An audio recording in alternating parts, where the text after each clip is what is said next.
Сайн мэцхан уу Мичима чанал байна.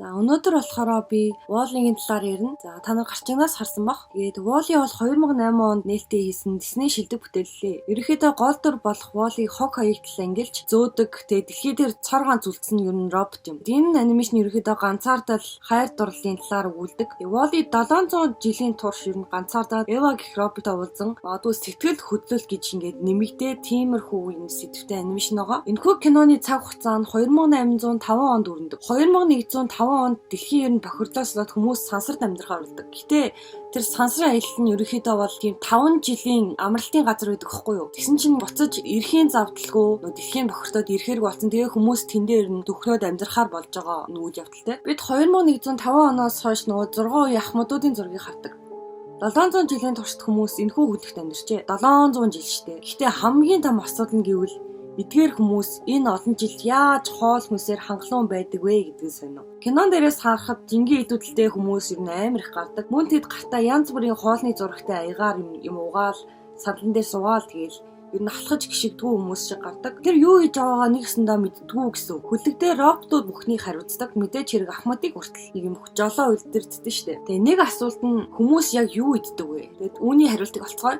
Усны хувьд бол хүмүүсийн шээсийг дахин боловсруулж цэвэрлээд ашигладаг байж болох ч хоол хүнс хаанаас гарч ирдэг вэ гэвэл нэг ясандаа тэд нар цогцнууд иддэг.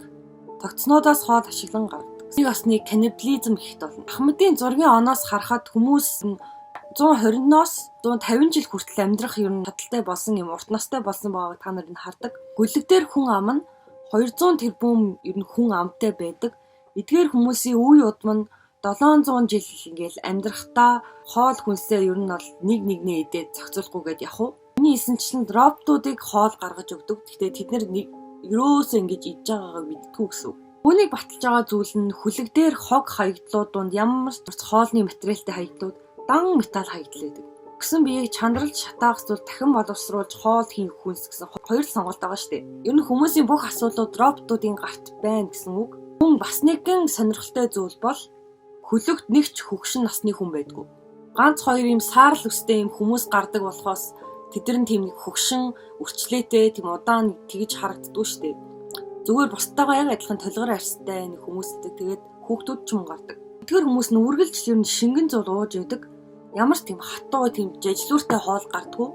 Хамгийн анхны 2105 оны сурчлагаан дээр болохоор хүмүүс арай нэг чөлөөтэй хөдөлгөөнтэй хоол хүнс нь хатуу тэгээд хүмүүс ингээд чөлөөтэй хөдөлж яах байсан тийм сурчлага байдаг да. Тэр үеийн B&L Fleet, the Axiom. Spend your 5-year cruise in style. Waited on 24 hours a day by our fully automated crew. While your captain and autopilot chart a course for non-stop entertainment, fine dining, and with our all-access hover chairs, even Grandma can join the fun. There's no need to walk. The Axiom. Putting... Тэр үеэс нэлийн өөрчлөгдөд хүмүүс одоо залхуураад ерөөсөө алхахгүйгээр тийм нэг сандлан дээр ингэж яваад уух зүйлээ зүгээр ингээд хоолоо уух юм болгочоо тэгэл уугаал яваад явчихдаг штеп. Гэтэ болохоор 2105 онд болохоор арай хүлэг арай нөөцтэй ер нь бол хүлэг 5 жилийн нөөцтэй байсан. Уусаа 5 жил сансарт аялах боломж байгаа юм чинь 5 жилийн нөөцтэй. Тэгээ тэр 5 жилээс чинь хойш 700 жил өнгөрсөн гэхээр хоол хүнс угаасаа дуусна. Тэгээ роботуудад өөр арга байхгүй. Бас нэг зүйл нь гэвэл таргалалт. Энэ хүмүүсийн одоо эрчимтэй ингээд таргалсан байгаа нь угаасаа шалтгаантай.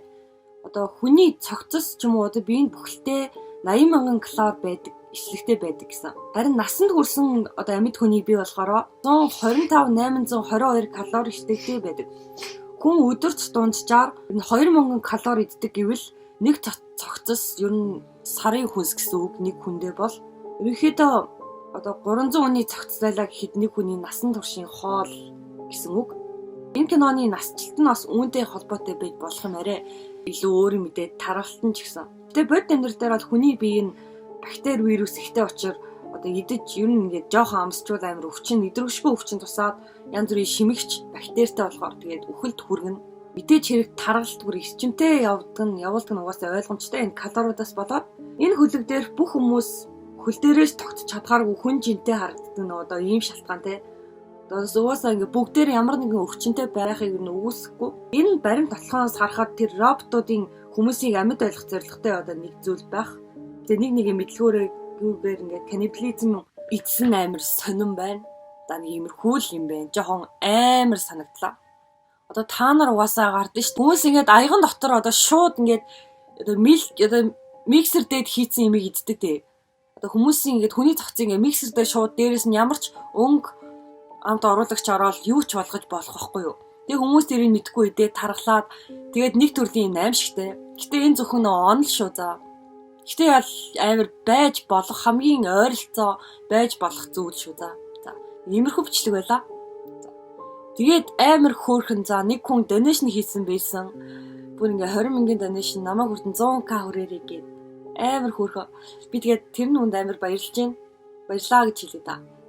Та бүхэн миний мэдж байгаачлан лайк, subscribe бүр маш сайн дараарай. Бүр ингээл дараал лайк хамгийн гол нь лайк майк бүр сайн дараарай за. Лайк, subscribe хоёр ингээл зэрэг сайхан дараал.